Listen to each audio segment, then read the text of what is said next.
Hey everyone, and welcome to Chef AJ Live. I'm your host, Chef AJ, and this is where I introduce you to amazing people like you who are doing great things in the world that I think you should know about. Today, we have one of my favorite plant-based physicians back on. Her name is Dr. Laurie Marbas, and she's going to be talking about cracking the code, 2 proven techniques for life transformation. Please welcome her to the show. I'm dying to know what code we're trying to crack.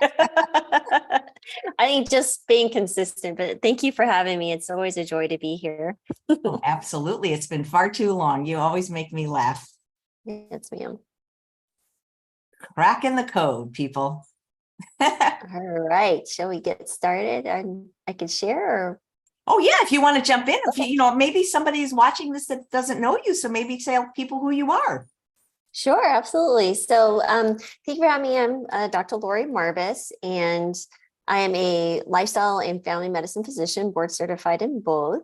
And I have been plant-based for well over 11 years now. Had a really fun story how that happened. It was a patient that actually ignited my change, which was amazing. And it's been a wild and fun journey all along those lines. And I think it kind of leads to the discussion today when I wrote the title, Cracking the Code, the 2 proven techniques for life transformation, because that's where my curiosity led me. It was curiosity from a patient that got better that led me down the plant-based path. There we go. That is, say that quickly 5 times. And also with my own podcast, I think I started that 7 years ago because it was 7 years ago, really just to understand why some people were able to take on change and maintain change. Maybe they were overweight, like, for example, Josh Lajani, right? He was 400 pounds for many, many years and then had a transformation and has kept it off for a very long time. So those type of stories just intrigued me. And how people did hard things, even when the world was against them. So that's where I came to, and I've seen a consistent thread amongst the thousands of patients. And I just want to share with you kind of more of a named and maybe some resources for people if they're interested in learning more. Because now I was just searching for what was it exactly? Mindfulness is definitely part of it. How we treat ourselves is part of that. But there's some really interesting therapy and some actionable items you can do to also engage in these 2 techniques. Yeah. Well, I always wonder too, because, you never know, like when I start a new class or a new group, some people have gung-ho enthusiasm and you think, oh my God, they're going to do it. And then they don't. And other people, little quiet people, they do it. I always wondered, because I almost feel like you shouldn't even bet on who's going to do it because you don't want to make somebody think that they can't do it if they can. Right. Well, that really speaks to the point that I think doctors sometimes don't share this knowledge because they're like, oh, they're not going to do it anyway. Or why bother because, someone has failed in the past. I think it's a matter of priority that we share with people, that they have really a matter, control of their own life choices. And it can just change so many things about their health and their experience and just living a life of purpose. But really the 2 things that I wanted to speak to are, and you may have heard of these things, it's called ACT therapy. It's acceptance commitment therapy and positive self-talk. And ACT therapy comes from Dr. Stephen Hayes. So he's a psychologist, really interesting book called The Liberated Mind or A Liberated Mind. And he speaks to his own anxiety and how he had an epiphany one night. And it's really incredible. I love listening to this on Audible, and I would encourage you to, and I can dive into the principles of acceptance and commitment therapy, but it really is something that we're already kind of aware of, or maybe some people aren't, especially if you're practicing mindfulness and meditation.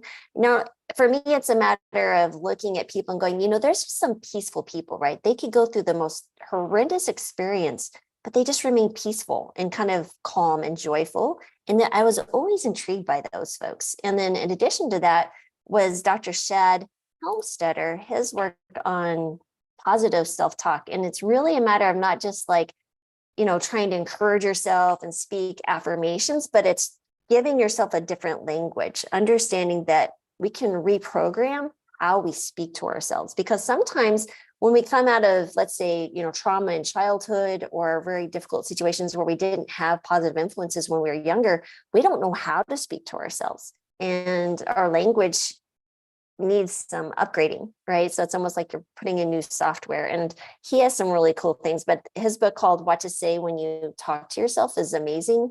And he also has an app. And honestly, it's been phenomenal, because what we'll see is I've been using it too, and I feel like I'm pretty positive, but I start hearing different thoughts, right? So these thoughts that come, I can't stop them. We all have thoughts, right? We always have that little river of thoughts flowing through.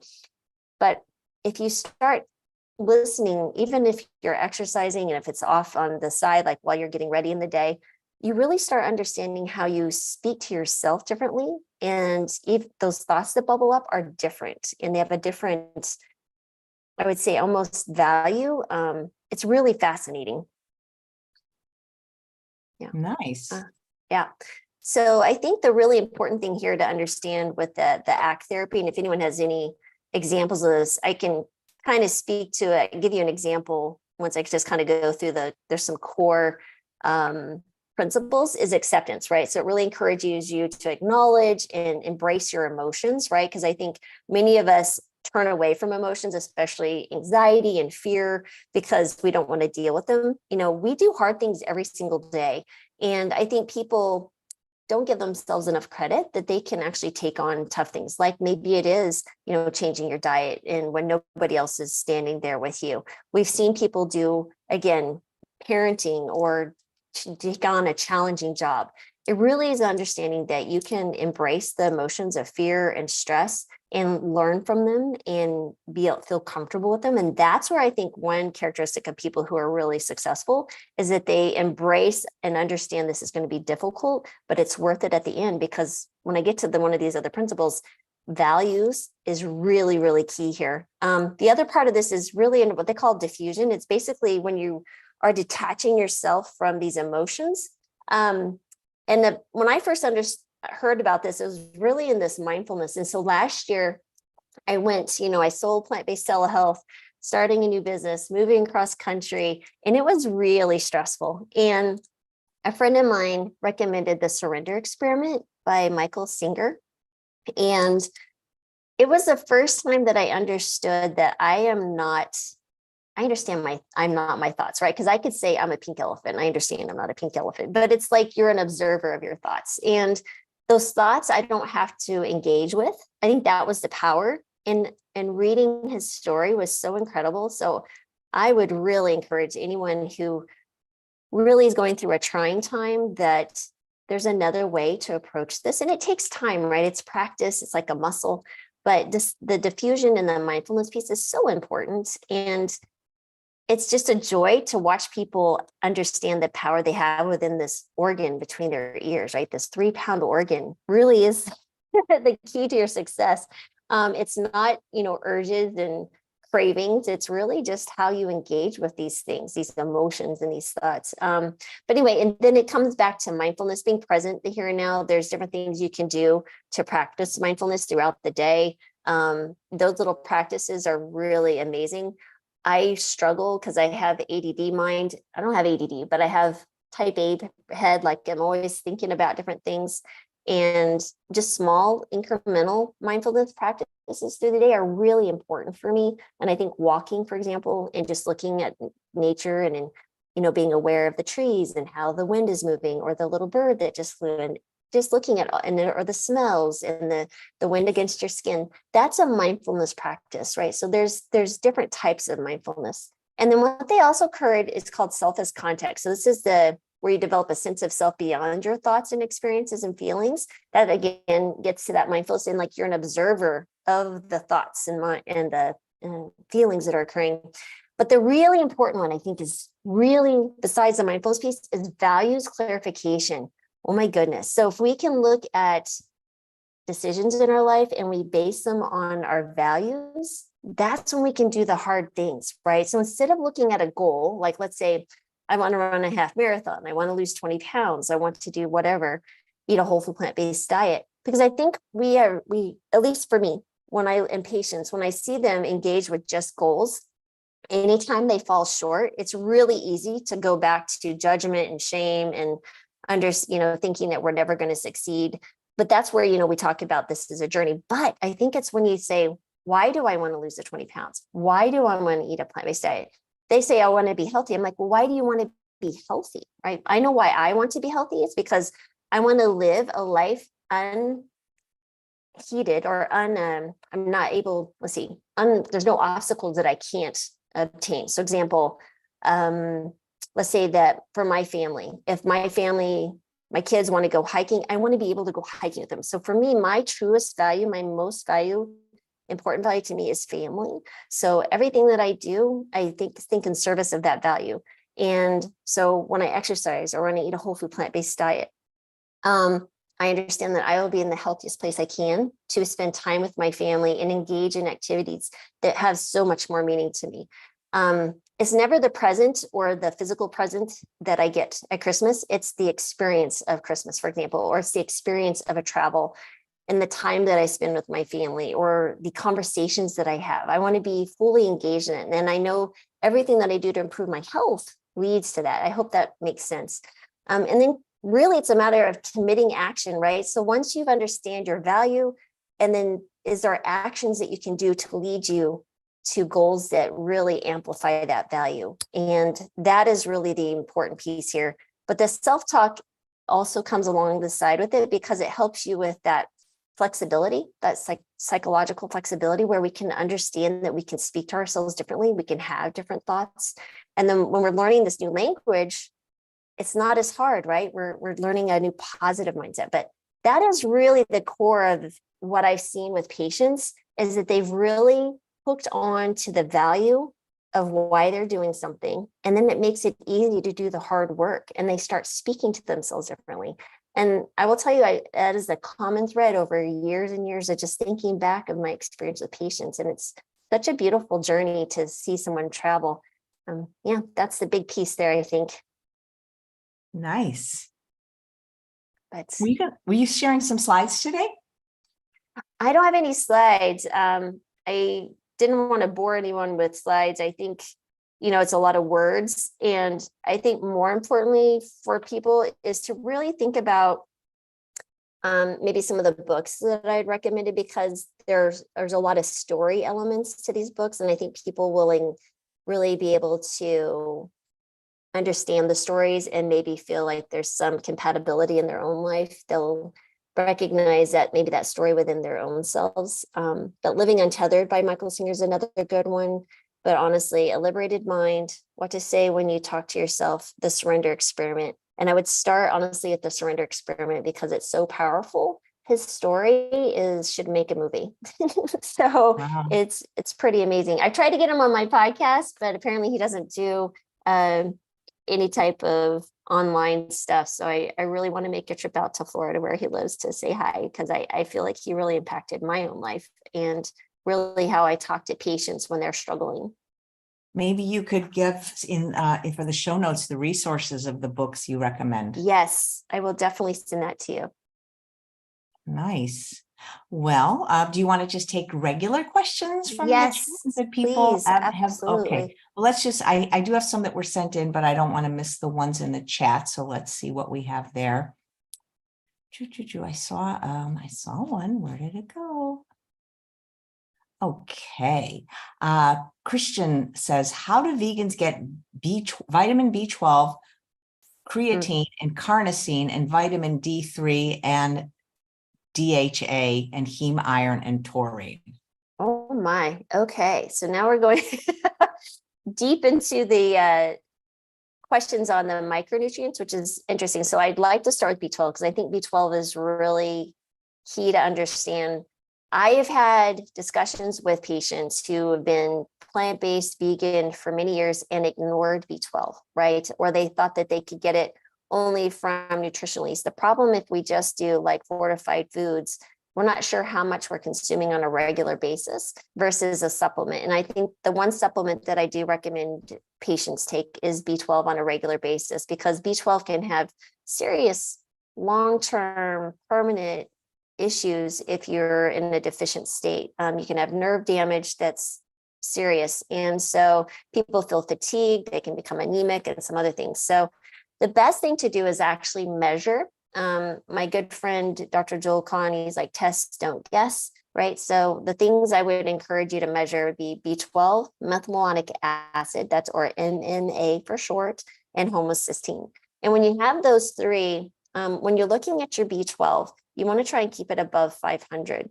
And the other thing with B12, some people take just a methyl B12. That can be a problem because it can shunt down one particular pathway of B12. So you might want to take a cyano B12, cyanocobalamin, which is what Dr. Greger also recommends. He's got a great video on that if you want to learn more about it. And if you have some problems with that, you can also do methyl and adenosine, the two combined. And there are some things like supplements have some nice B12 combo there. But again, I think it's really important just to think about. And the reason I say 500, even though that's above the low normal, that's where you don't see these symptoms. For example, tingling in the fingers or fatigue or the anemia. If I keep you above 500, that seems to do really well. And so that would be the B12. And then what were the other ones? There was quite a list you rattled off there. Okay, let me look for them again. There was quite a few.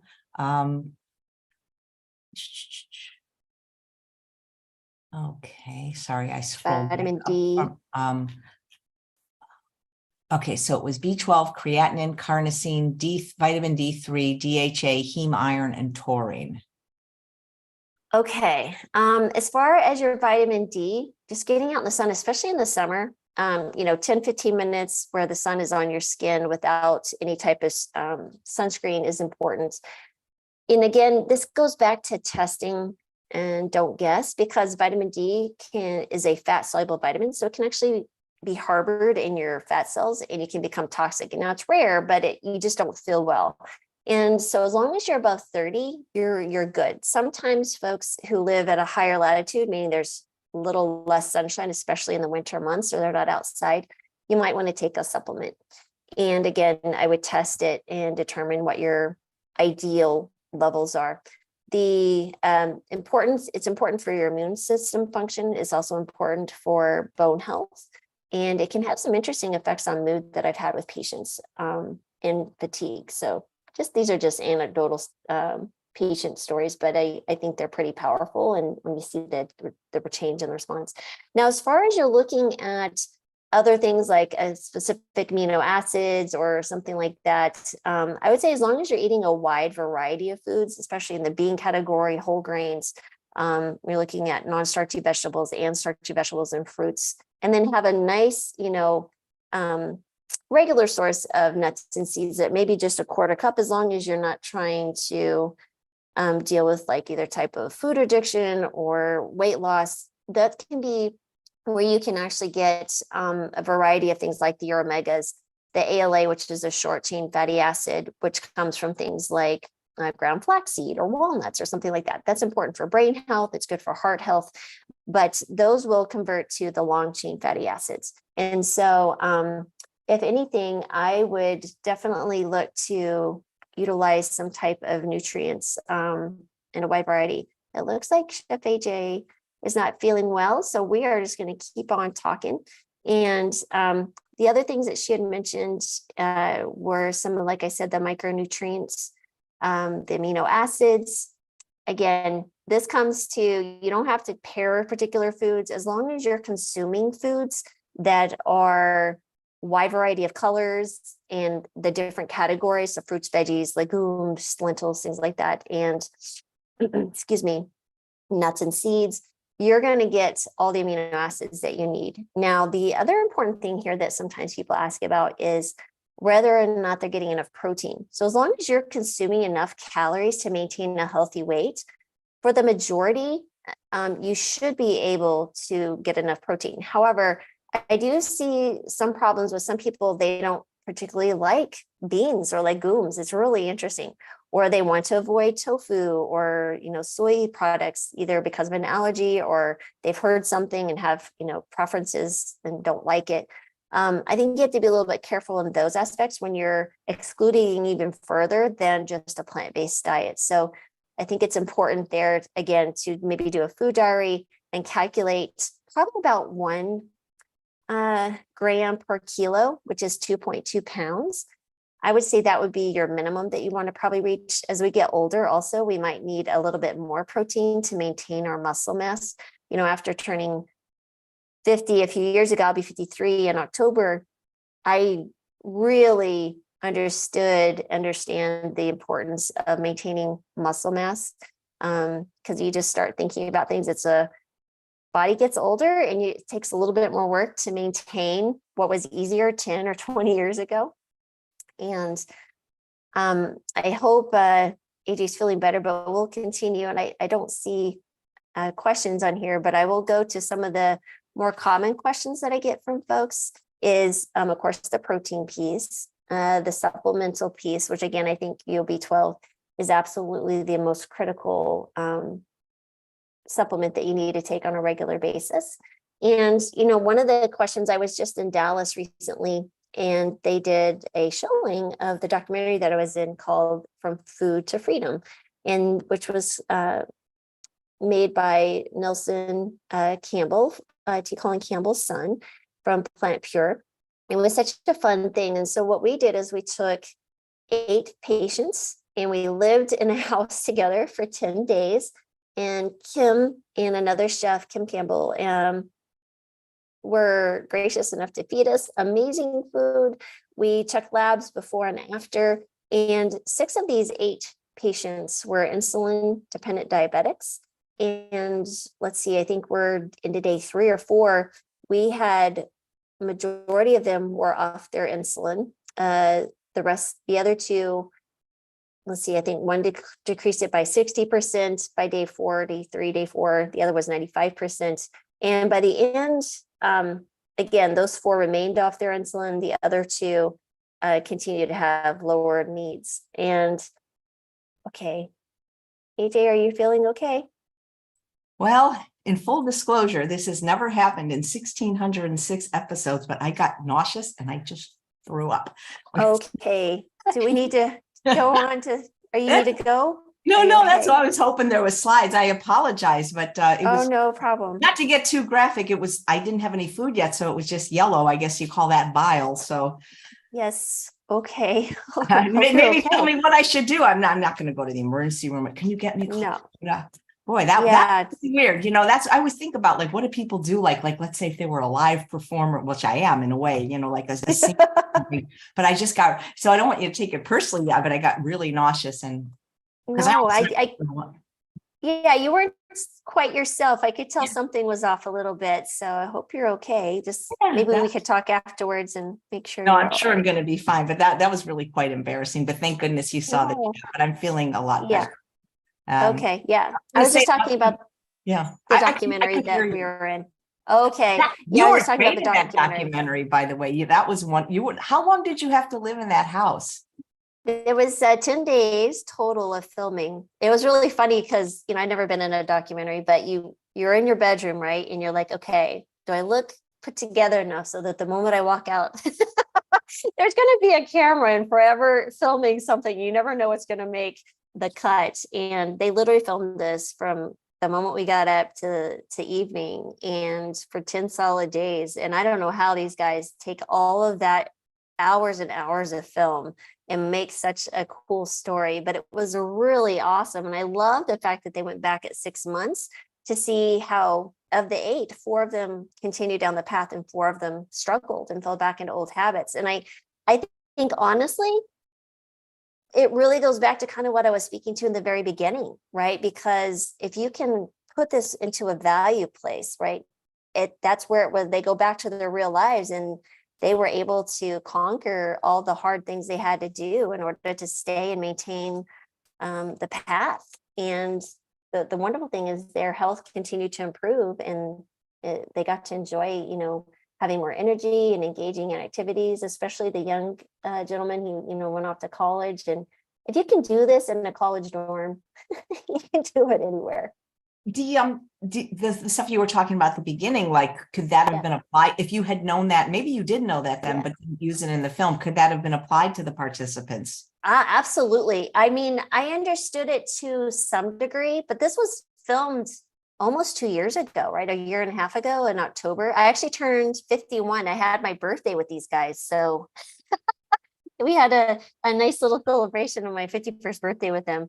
And what was interesting, I spoke about habits and habit loops. So they understood that they had control. They could be the orchestrator really of their own health by giving them certain tools of how to build habits. But what I was missing was number one was the value goal, right? And looking at using values and making every decision in our life. Is it going to lead me towards more value? Is it going to continue to feed my soul of why I'm here on this earth? Because I will guarantee you there will be times, for example, a good example, silly example, but still example the same is like, for example, when I'm running, like I'm training for another half marathon. I've done 2 races with my daughter this year, and I'm doing a third one in November. And there are just days, yeah, I just don't want to run because I'm tired or whatever, and I'm running and I'm just like, oh, another hill. But you know what? I imagine, use my sense of imagination, is like my family needs me on the top of that hill and I will power through, and I've used that technique for years when I was in the military, training through some very uncomfortable things, or anytime. I always think at the end of the day, I work for this, I do that. My family is always coming back to it, or my important relationships in my life. And because there are people who are not blood relatives I consider family. And, it's just a powerful thing. And it's just, oh my goodness, it's really fun to see people connect to that. And when you start talking to patients, like, what is your aspirations? What are your hopes? What would your life look like if you had a different trajectory of your health? They're like, they stop in their tracks and they go, wow, nobody's ever asked me that in a medical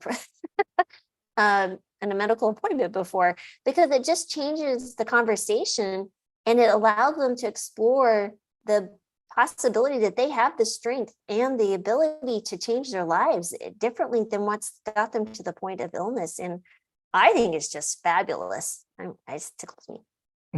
Somebody in the chat saying maybe I'm pregnant. I don't think so. That would be a miracle.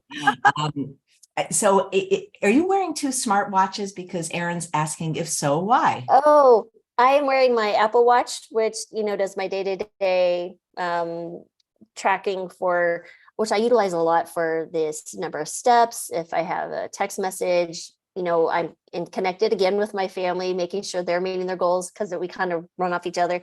And this other one is a Whoop. And the Whoop was sent to me by the vegan, well, you might know him, he's Maxine. He's the vegan coach. And basically the really cool thing about this is I'm seeing how my sleep is going, right? So I feel like I have, for the most part, pretty good sleep. On occasion, I'll wake up pretty early. But it's kind of fun to look back and seeing how my sleep efficacy is. And then the variability of your heart, the heart rate variability is an important piece as well. So are you okay? Yeah, thanks. Okay. Boy. But yeah.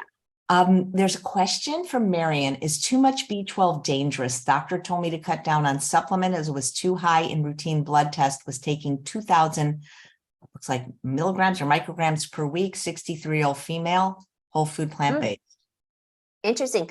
So 2,000 per week is too much. Wow, that's great. So you must be eating a lot of probably fortified foods with a lot of B12, because I found that most folks who are taking once a week dosing tend to be a little bit lower. But it's not necessarily dangerous in at least the more recent science that we have, but I don't think there's any reason for us to be outside of the normal parameters. So if that was too high, absolutely cutting back, because otherwise you're just peeing it out. I consider it a waste of money. But again, studies continue to change, but these are called water soluble vitamins, right? So outside of A, D, E, and K, everything else is water soluble vitamins. So you just pee it out typically. But again, at the end of the day, our bodies only need a certain amount, a little bit amount. And when you start running into dangers, when you're taking in too much of these supplements, especially because we don't even know what we're taking. A lot of times supplements are not monitored by the FDA. And I like to use another really great resource for people is called consumerlab.com. they do independent testing of different supplements and different foods and things. For example, brown flaxseed, really interesting on the contaminants, like cadmium and lead and different things in different supplements and foods. But yeah, I would definitely, and they recommend different particular brands that would have less likely to be contaminated with different things. So anyway, that's consumerlab.com. Great resource. Nice. Here's a timely question from a live viewer, Brass Neck. What do you recommend if you have an upset stomach? Been whole food, plant-based, SOS free for the last 4 years. Hopefully it hasn't been upset for 4 years. Yeah. Honestly, it's a matter of why you're upset. So if you have it really depends on why you're nauseous. But typically ginger is a really good one. I think you can get some ginger tea is great. I drank that actually a lot when I was pregnant. I was one of the unfortunate ones who vomited most of my 9 months pregnant 3 times. And a friend of mine, actually it was my cousin, who sent me ginger tea, and that's been my go-to every time. In addition to that, sometimes your stomach will do a little bit better if you do some very bland things, potatoes, for example, toast, banana, what we call a brat diet, right? So white rice sometimes. Again, it's just don't want anything that your stomach is too hard to consume. So yeah, just very, very simple foods at that point in small amounts. And the really important thing is staying hydrated, just drinking very small sips, sometimes of, like, for example, seltzer water or something like that. Just general water will be fine. Some people will find that they do better with some other flavored drinks. But again, it just depends on why you're having the nausea too. Great. Thank you. This is a question that was sent in from Mike. And he says, I've been taking vitamin D3 for 6 years. Blood test in March shows its level of 67.8, whatever, nanomole per liter, maybe. Mhm. And this month of July, it shows 49.4. What could be the reason for the drastic change and decrease? That's interesting. So when you think about vitamin D, it's actually a hormone, believe it or not, and because it acts in your body like a hormone. And it could be a variety of things. Maybe you were traveling in a place with less sunshine. If you're taking the same amount, maybe you were consuming it with things that were decreasing the absorption. Your body would utilizing it for different things. So I think as long as you're consistently above 30 and less than, I'd say, 80 to 100, you're probably fine. And if there's variables, it's okay. For example, measuring your cholesterol. Sometimes people freak out when they're like, I was 122 and now I'm 150. It's okay. Your body has different needs. Your liver will produce different amounts of cholesterol and utilize it to make hormones under stresses. Maybe you had a cold. Again, vitamin D is important for immune function. Maybe it was utilized there. So a variety of different reasons. And unfortunately, or fortunately, your body is an amazing system and it's able to regulate itself and utilize what it needs, as long as you provide it all the foundational ingredients. Great, thank you. These next few questions are from someone who asked to remain anonymous. What to do if a 25-year-old got diagnosed with primary ovarian insufficiency? And maybe you can just say what that is. Sure. So primary ovarian insufficiency basically means that her ovaries, oh my goodness, her ovary, I'm thinking of the diagnosis and then trying to, but her ovaries have failed basically, right? So most likely she was attempting to get pregnant and went through a workup and found that her ovaries have failed and it's not producing the hormones or the eggs required to, proceed with having a baby. And causes, again, I think the majority, I'm not an expert in this, but typically you're sending someone to a fertility specialist, a gynecologist to be more likely able to answer the causes of why. That's unfortunate. Right. So okay, that's the type of doctor that's best, a fertility specialist. Like Yeah. Okay. Yeah, there's lots of reasons for it. And I don't, yeah, and it's a definite rabbit hole we could go down, but And another question is it really safe to take hormone replacement therapy from age 25 to 52 years old, are there any negative side effects, and are there more natural options to take instead of HRT? So this beckons to a few different things, right? So if I'm talking to someone who's 25, and I'm assuming this is from the same person, and has ovaries that are not producing the hormones that are key to a woman's health, right? So a typical 25-year-old is producing estrogen and progesterone and LH, FSH, all these things. It's a really interesting cascade of fluctuating hormones throughout a female's monthly cycle.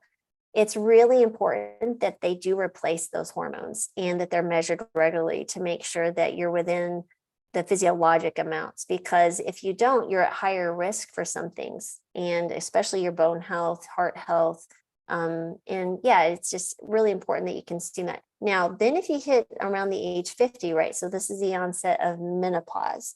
Now, are HRT helpful? In some cases, absolutely helpful. When women are overwhelmed with the side effects of menopause, for example, just miserable with hot flashes. And by the way, if you eat a whole food plant-based diet and have soy regularly, they're less likely. So most women do okay on a plant-based diet with menopause. But that's not always the case. In some cases, that has been shown in studies to be very helpful for women who are going through this transition in that first 5 years. After that 5 years, I think there's still some debate on whether they're helpful or harmful.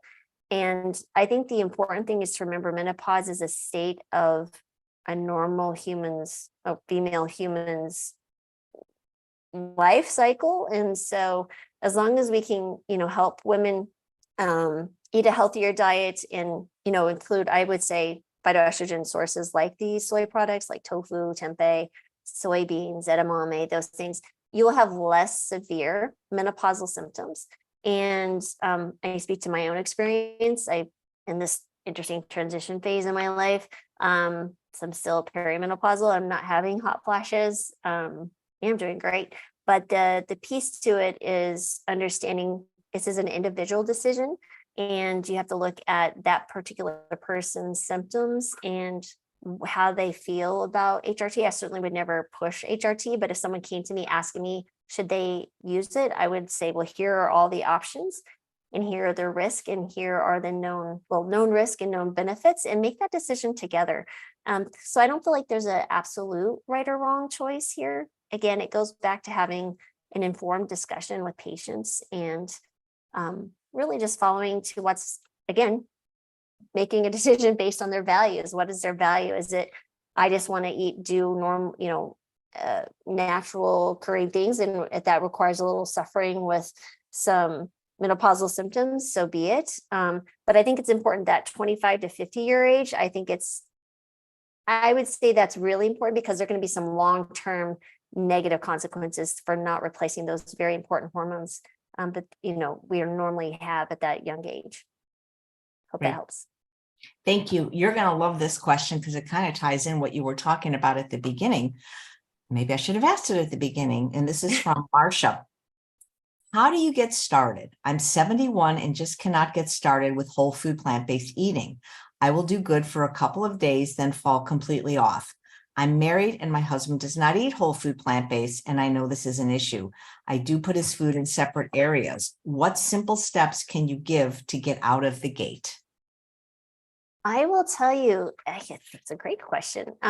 Beyond the fact that, I applaud you for taking this on, and you're never too young or too old. Like I've told other folks, my oldest patient who went to a whole food plant-based diet was 89 after the diagnosis of lung cancer, and she did great at age 89 with it. So again, I applaud you, and I'm excited that you're willing to take this on, even when your husband is not. So I think the important thing is a few things. One, you have to plan.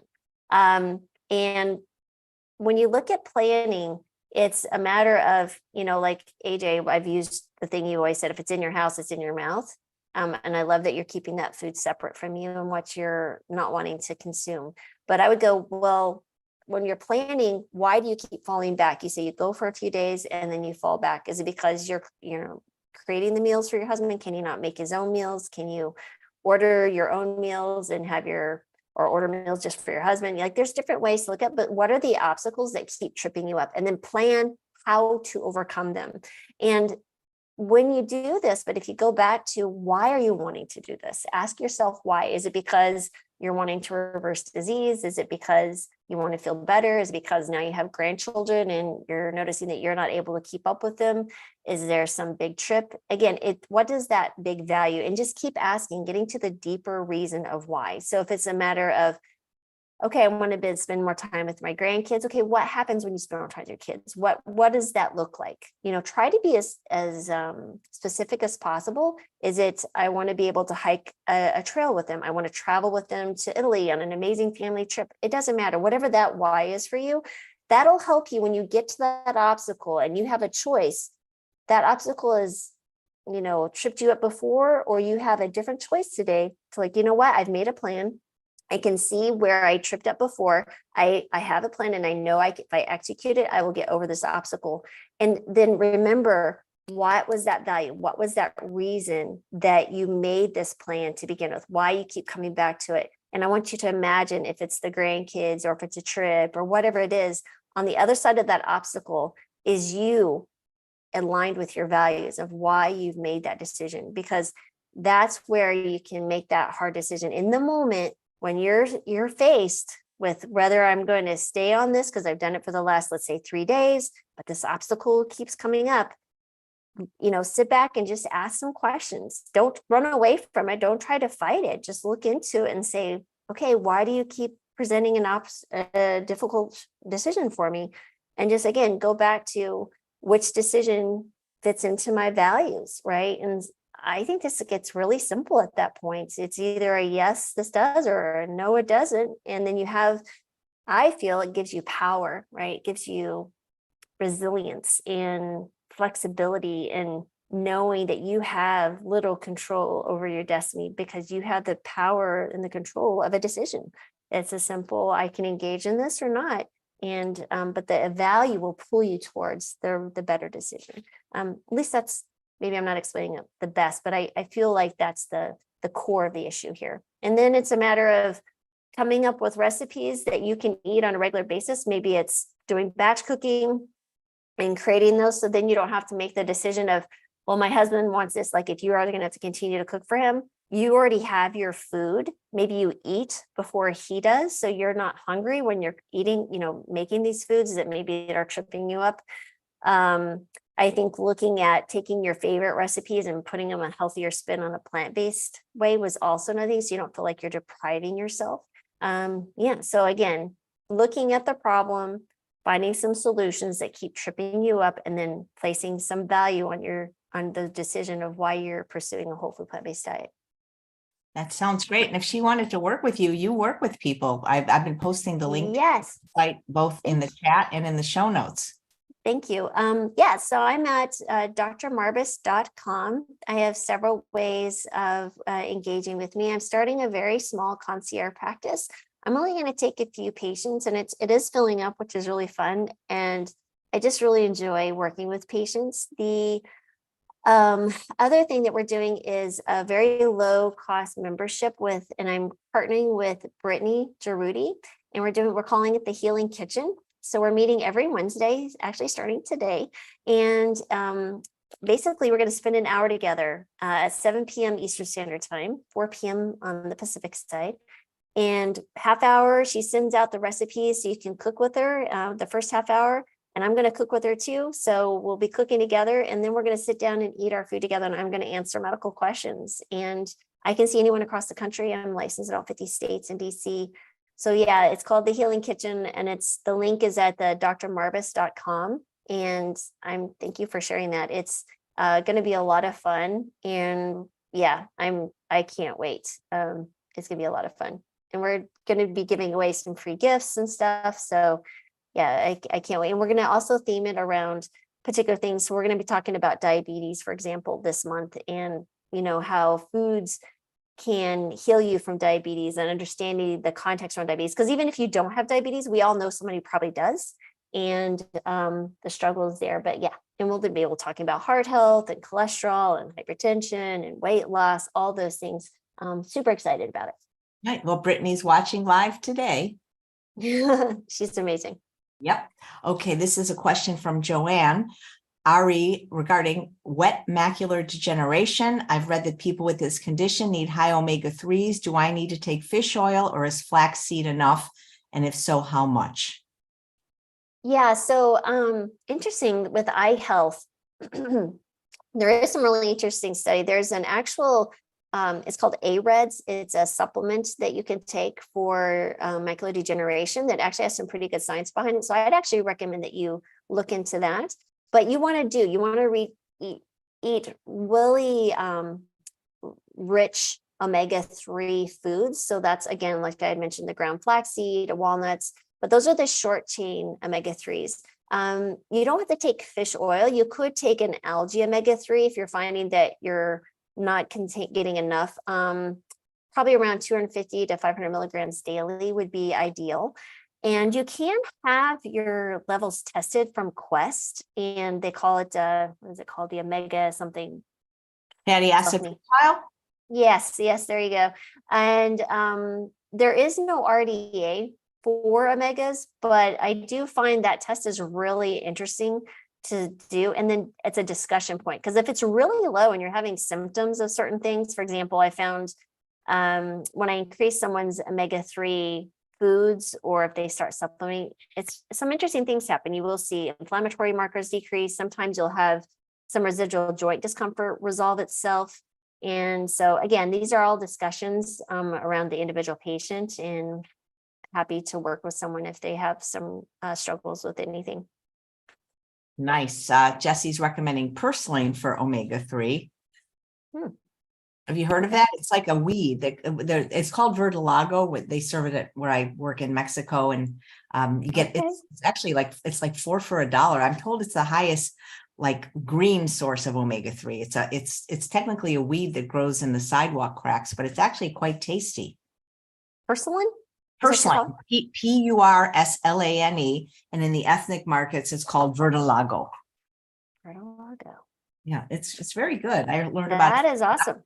I learned about it many years ago at Summerfest from Dr. Carrie Saunders. This Awesome. is from Laura. She says, Apeel, APEEL, is now being put on citrus fruits, avocados, and other organic fruits and vegetables, I guess, to make them stay fresh longer. I've read it causes cancer, and I also have read it's safe to consume. What is the truth? That's a good question. I haven't dove into it, but I can certainly do that. AP what? APEEL. You ever heard of it? But it is interesting. That's where I'm a big fan of organic foods. So if you can consume foods that come from your local environment, I'm lucky here in California, as I'm sure you understand, AJ, or even going down to Mexico, that, I've never tasted foods so yummy here. Like the strawberries here are phenomenal. But if you can support your organic farmers, you can do some CSA where you can get some foods that at least limit your exposure to different things. But again, I'm sorry, I'm not as familiar with the appeal, but I can certainly look it up. That is, and you're going to be coming back on. Maybe you could look it up. But she's saying it's also put on organic, not just conventional. Really? So, yeah. Okay. So good, huh? This is from Kelly. I was just diagnosed with hypothyroidism. In researching Synthroid, I've read that people on this medication should avoid walnuts, soy, and high fiber foods. I never heard that. Oh my goodness. Being whole food plant-based, I eat all of these. Will this interfere with my medication? Okay, so I've been hypothyroid for 27 years. I was diagnosed after the birth of baby number 2. And interesting, when I went on a whole food plant-based diet 11 years ago, or almost 12 years ago, so I had been hypothyroid for 15 years at this point, with escalating doses over every few years. I went plant-based. My dosage needs have decreased, and I'm still on a much lower dose. I'm still on the medication. And it's interesting, I never worried about consuming cruciferous vegetables, soy. If anything, I eat a ton of these things, and my thyroid continued to improve. So I would say, now, when you're taking your medication, you're taking it on a fasting state before you're consuming food with a glass of water, typically half hour before you're consuming food in the morning. And as long as you're doing that, you're going to be absorbing and consuming your medication, and it's going to be okay. If anything, a whole food plant-based diet and high fiber diet decreases inflammation, especially when you look at the autoimmune components of most hypothyroid cases in the United States.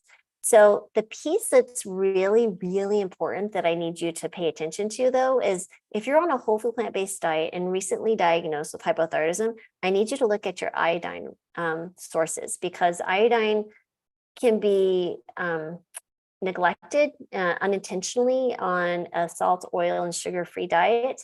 And because the majority of the American population gets their iodine from iodized salt. And I'm not saying you need to consume salt, but I do need you to consider having a ready source of iodine, and not too much, not too little. So it's around 150 micrograms per day is what you need. You can take a supplement, you can do some nori. Again, you don't want to do lots of sheets of nori because then you can take too much.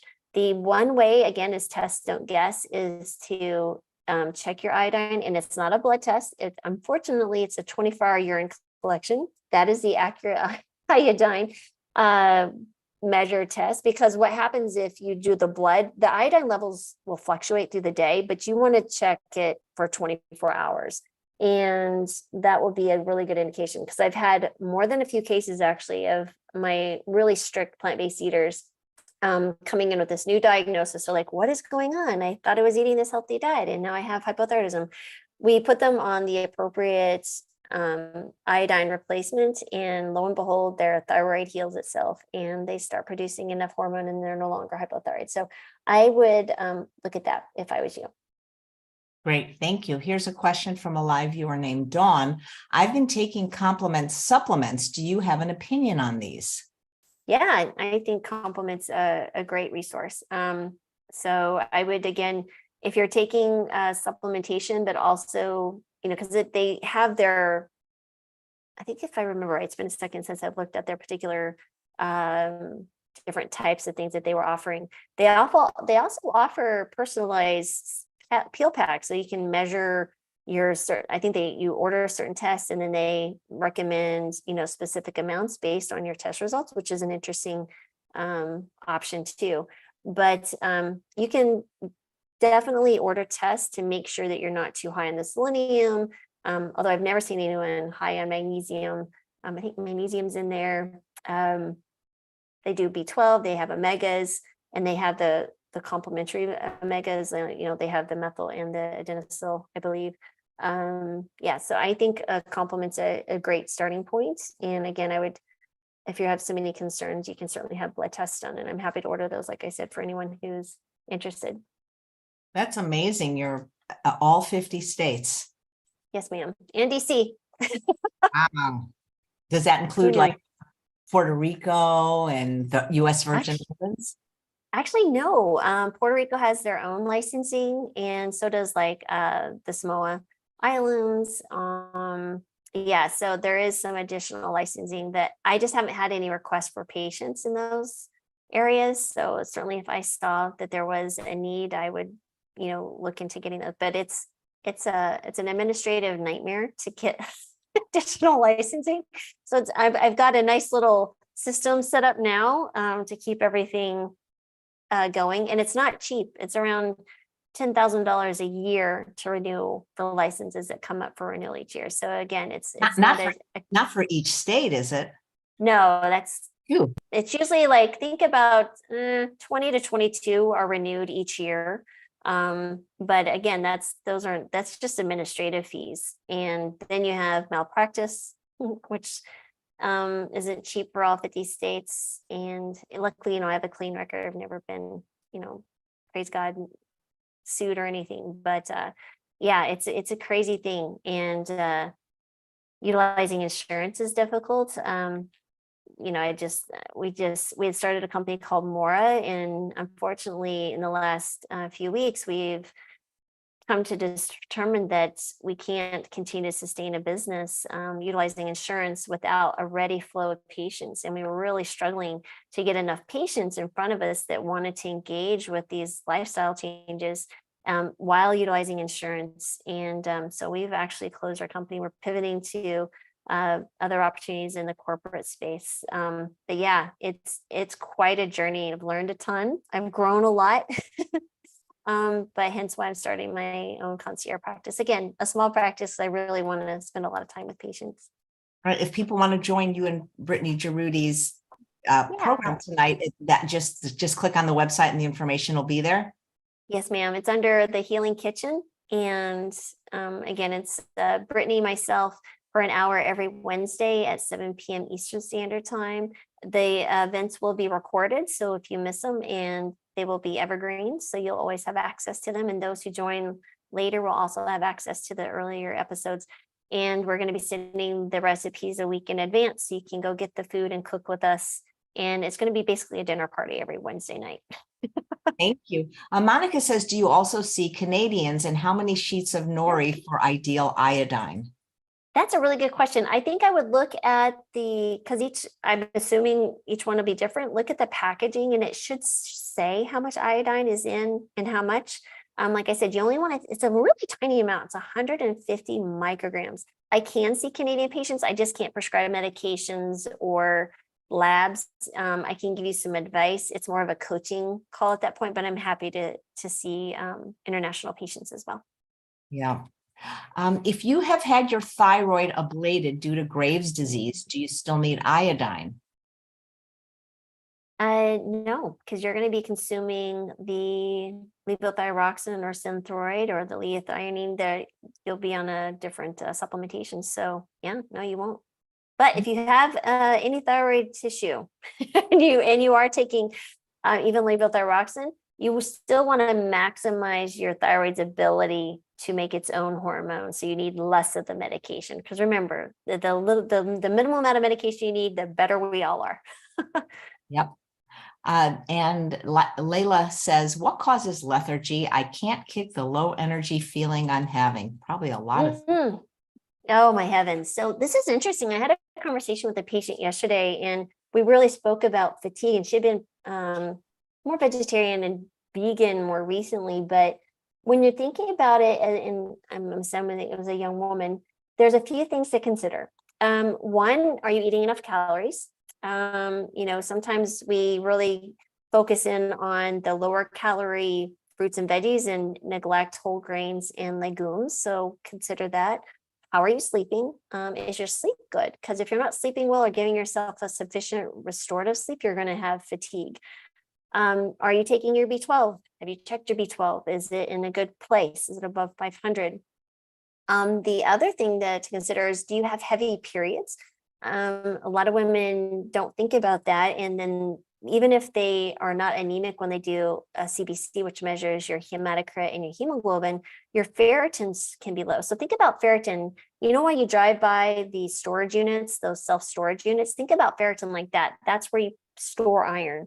And if your ferritin is below 50, and I've seen it commonly in not even just plant-based women, but women in general who have heavy periods or flows that last longer, even if they're not considered heavy flows, but longer than typical, their ferritin will be low. So if you can get your ferritin back up to 50, meaning eat more iron-rich foods, and on occasion, an iron supplement for a period of time, or maybe around the time of your heavier flow, they feel amazing. And I mean, it's like a life transformation thing, just a simple thing like that.